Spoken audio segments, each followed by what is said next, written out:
Hi everybody, welcome back to my YouTube channel. So I'm hoping to show up on here a little bit more often than I have been over the recent months, and to share a lot of the tools that I use to help me in my own personal life. So I've developed 50 tools, not developed the tools, but developed the toolbox. So the tools themselves are, nothing new. But in order to help me to increase my health and my happiness, reduce stress levels, reduce anxiety, fear, and overthinking, which is what we're going to talk about today, there wasn't really a system out there that when I was in real need of it, that I was able to go and follow, that said, look, here's all the things. If you do these, you'll feel much better. So instead, I went to the doctors and took the medication, and then kind of looked around and thought, well, I don't want to stay on these. Like, what am I going to do? So if you're somebody that has that overactive mind, I don't know if everybody has it. I'd be really interested to let me know in the comments below if you're like this, because some people may just have a real quiet inner voice and mind and not struggle with this, but I had a very, very active one. Or I kind of still do. It's a way of managing that I have found by putting all these tools into a toolbox, and writing them down and looking at them and thinking about practicing them every day and practicing different ones. So some I practice every day and some I practice as and when I need them. And they're by lots of different people, spiritual leaders like Muji and Eckhart Tolle and Thich Nhat Hanh. I've got a book on my desk here by him. I'm like, what is his name? And also people, coaches and inspirational people like Tony Robbins and Wayne Dyer, Mel Robbins, all sorts of different people that I followed. I've read their books, I've pored over their podcasts, made notes, Jay Shetty, all sorts of people.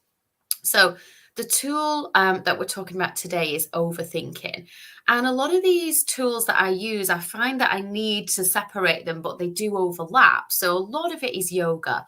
A lot of the tools all comes back to yoga, and I'm a yoga teacher, right? So when you realize that, everything is yoga, it's quite miraculous. Like you're like, oh, well, that can be brought back to yoga as well, and that can, and that can.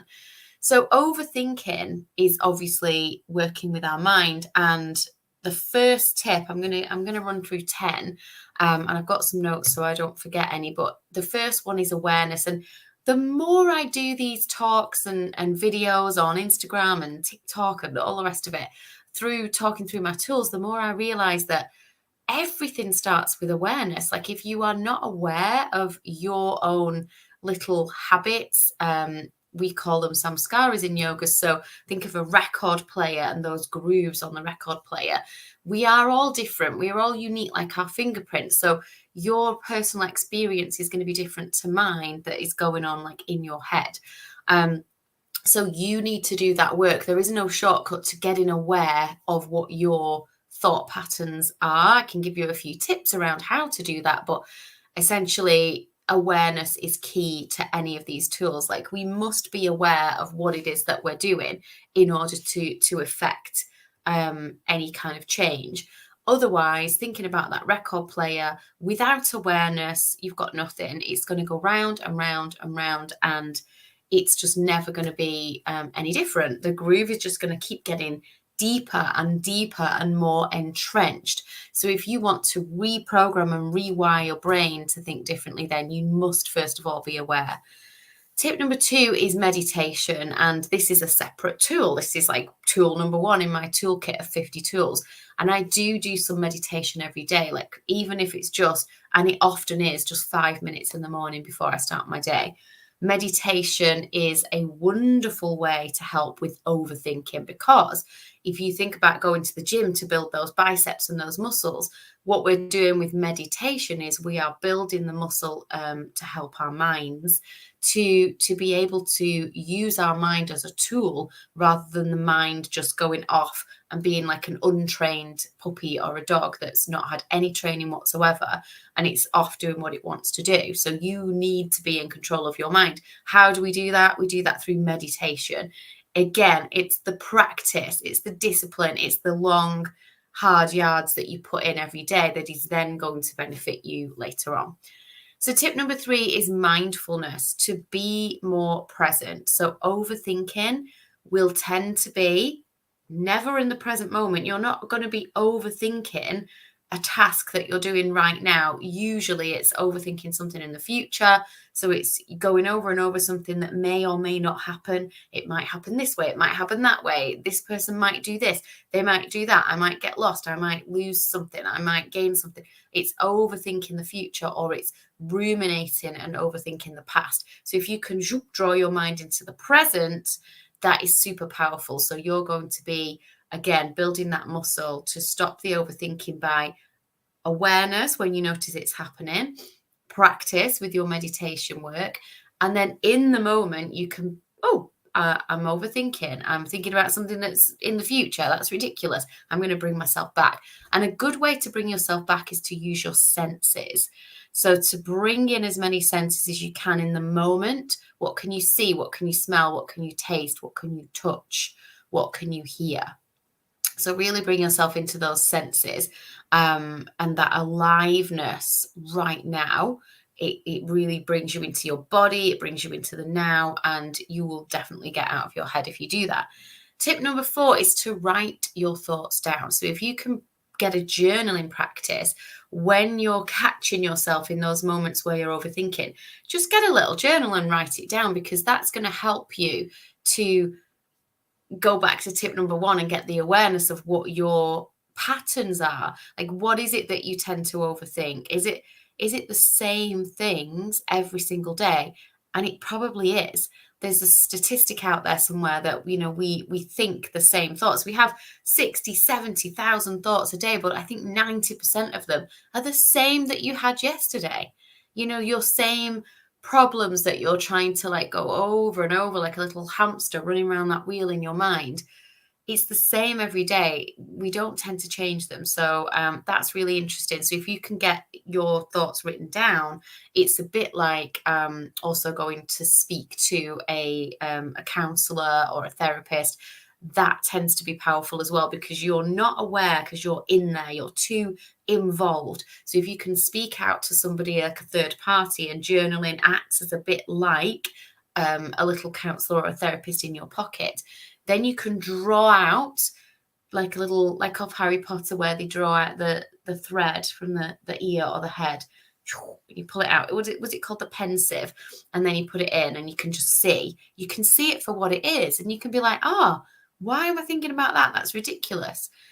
So tip number 5 is just to do something nice for somebody else. If you're caught up in overthinking, it will tend to be that kind of selfish, self-centered, whoa, what is me? Woe is me. What am I going to do about this, that, and the other? So if you can do something nice for somebody else, that will get you out of your own head. So make it about somebody else. Do a kind deed.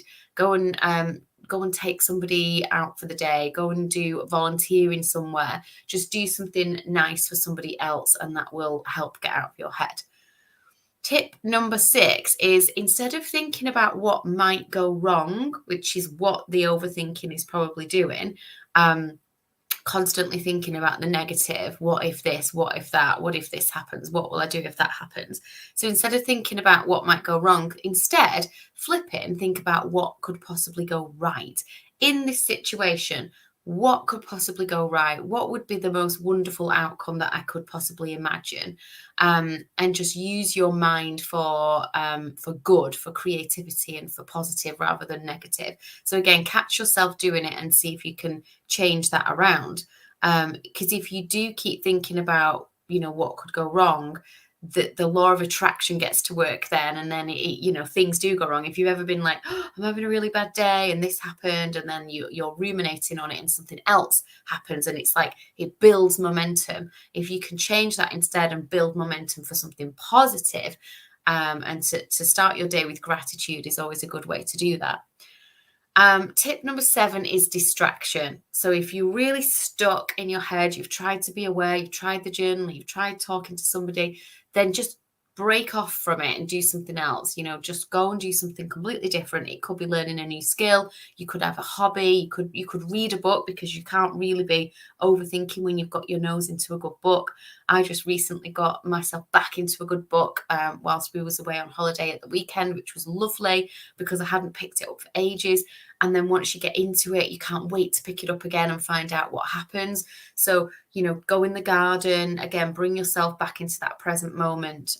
Distraction is great. Kids are great for distraction. Pets are great for distraction. I think my dog is causing mischief in the garden at the moment because he's out there and I can see he's ripped up something. So that's a distraction. So kids and pets, are great for distraction. Tip number 8 is to put it into perspective. This is a big one. This has really helped me. So I used to just blow things up. So it was like a big deal.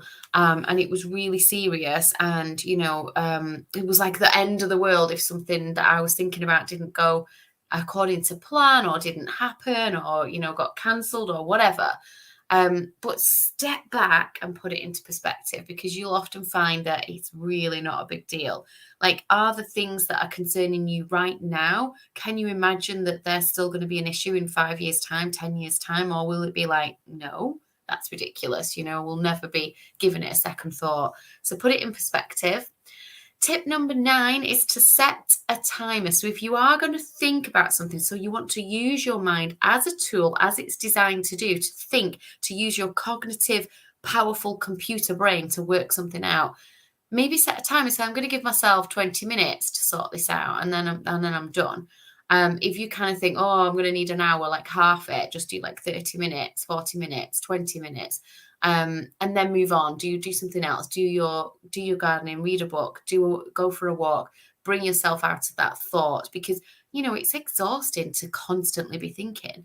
So just bringing yourself out by setting a timer is another tip that you can use. And tip number 10 is really about perfectionism. So getting out of perfectionist mode and accepting that your best is good enough. That is what you've got to bring to the table. And whatever you do in that 20 minutes is good enough. Done is better than perfect. Get it done. Get it sent out. If it's an email or something like that, the amount of time I used to waste just rechecking and rephrasing it. And, oh, well, what if I offend somebody? And what if I've not worded it quite right? Who cares? If you've done it from a kind, compassionate place, that you're not like a nasty person that's going around being mean to everybody. And if you are, I doubt you'd be watching this video to this point, to be honest. Then you need to do some more work on yourself, apart from the overthinking piece. Yoga is all about being a better person. If you're not striving to be a better human being, then what is the point? What are we here for? So accepting your best is good enough. You've done your best, send it out there with love, and done is better than perfect any day of the week, because otherwise you'll tie yourself in knots. You'll feel concerned and worried about something that's not even ever going to happen. Because let's face it, if you've done something with the best of intentions and then somebody is offended, because people are walking around just waiting to be offended for some reason these days, then that is not your issue. It's not your problem. You have enough work to do to work on yourself, never mind trying to figure out what's going on in someone else's head. So hopefully these 10 tips have helped if you suffer and struggle with an overactive mind, imagination, and constant spinning of thoughts, that you just feel like, you want to turn it down or mute it because it's getting on your nerves and it's causing you stress and anxiety. So I hope that this has been helpful. If it has, I would really love for you to subscribe. I really want to grow this channel. We've got at this point that I'm recording this, we've got 124 subscribers, which is amazing. And I would love to get us up to 1,000. So if you can help me by clicking subscribe, if you've enjoyed the video, that would be amazing. If you can share it out with people that you know that struggle with this, that would be amazing. Just you can click share, copy link, and then just send them the link and just say, hey, you might enjoy this video. And also, if you give it a little like, that also helps my channel to grow. So this is the work that I want to do now. This is my job, being a yoga teacher, meditation teacher, working with individuals and coaching people to help improve your health and happiness is what I love to do. So if you can support me in any of those ways, won't cost you anything, then that would be much appreciated. I hope you've enjoyed this, and I'll see you all again soon on another Find Your Inner Sparkle video. Bye for now.